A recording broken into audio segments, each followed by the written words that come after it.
Abraão é considerado pelos cristãos, pelos judeus e pelos muçulmanos como o pai da fé, aquele que exerceu a fé, aquele que fundamentou-se na fé, viveu pela fé.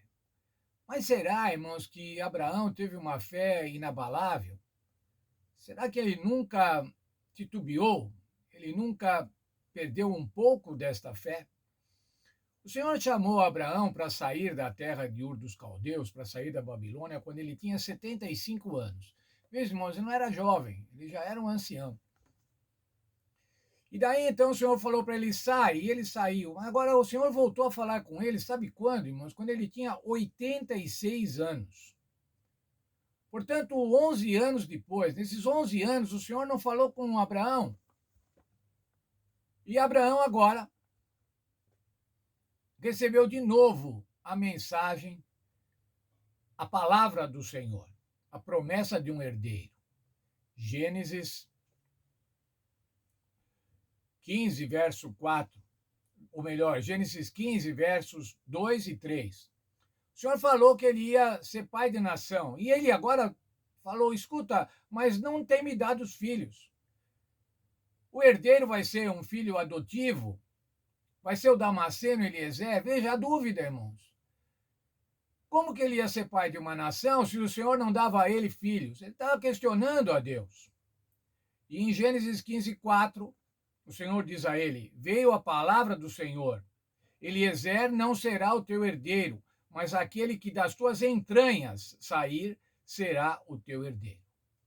O Senhor afiançou para ele e falou assim: o teu filho, o herdeiro da promessa, vai nascer de ti, das tuas entranhas. Era Abraão que deveria gerar este herdeiro. E Abraão creu. Verso 5 diz assim: creu Abraão no Senhor, e isso lhe foi imputado para a justiça. Veja, irmãos, ele creu. A fé de Abraão foi imputada como justiça, ela valeu como a justiça, teve o valor de justiça. Olha, irmãos, a Bíblia diz que não há um justo sequer. Abraão também não era justo, mas a fé de Abraão valeu como justiça, teve o valor da justiça. Quando o verso diz lhe foi imputado, foi atribuída como justiça.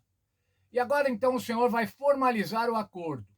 O Senhor propôs aliança e agora vai formalizar. Está nos versos 8 a 21 de Gênesis 15. Como é que era isso? Isso era como uma tradição, um costume da época. E o Senhor estava se colocando de uma maneira que Abraão entendesse perfeitamente. O Senhor estava praticando o costume da época.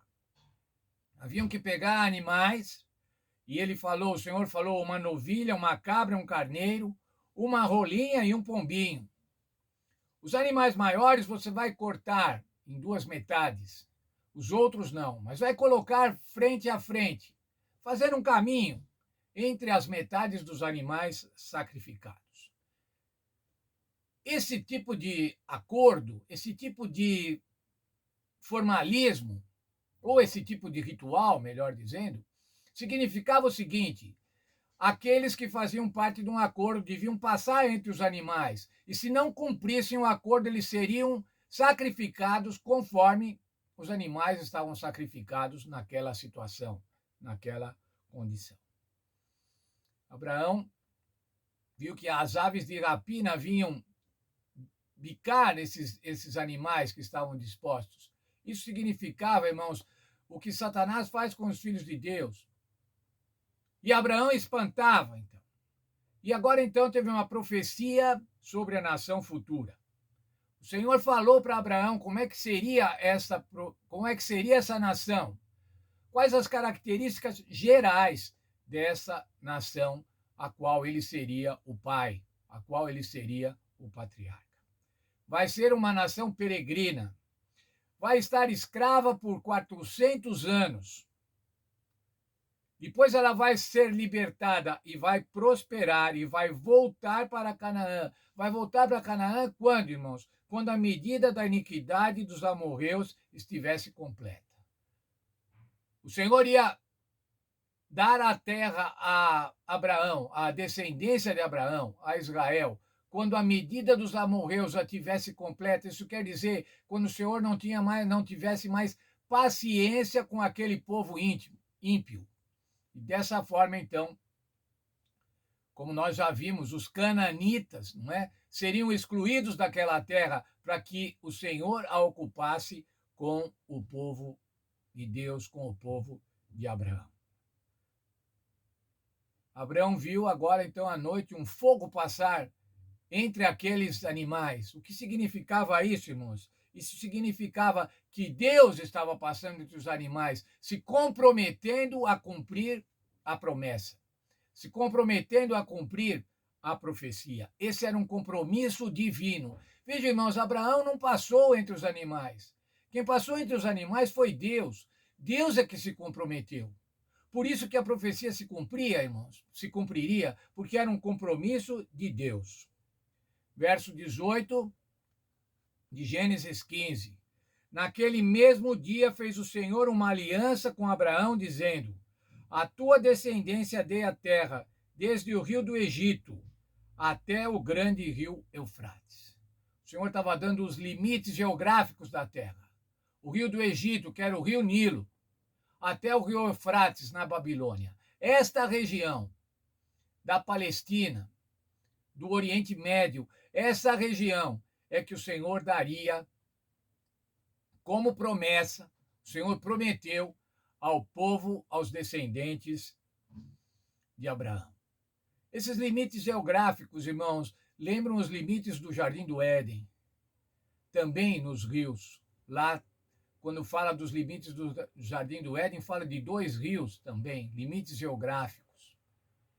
E quando lembra, então, irmãos, esses limites geográficos do Éden e os limites geográficos da Terra Prometida, essa Terra Prometida reporta também para a renovação do Éden, para a renovação do Éden na nova terra.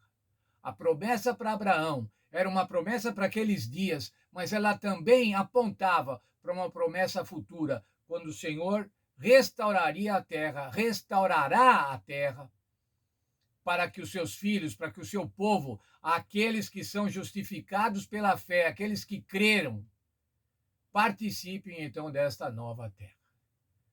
Então, irmãos, o Senhor ratificou o acordo. Ele já tinha feito esse acordo, tinha proposto aos 75 anos de Abraão, e agora aos 86, ele vem e ratifica com um ritual.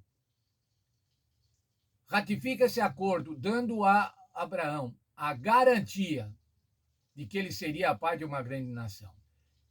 Só que ainda, irmãos, ele ainda tinha dúvidas. Será que eu terei um filho? Ou será que vai ser o Damasceno? O Damasceno não vai ser mais, porque o Senhor já falou que não ia ser.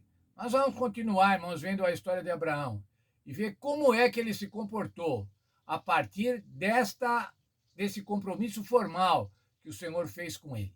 Quais serão as atitudes, as próximas atitudes de Abraão? Vamos estudar ainda nesta semana.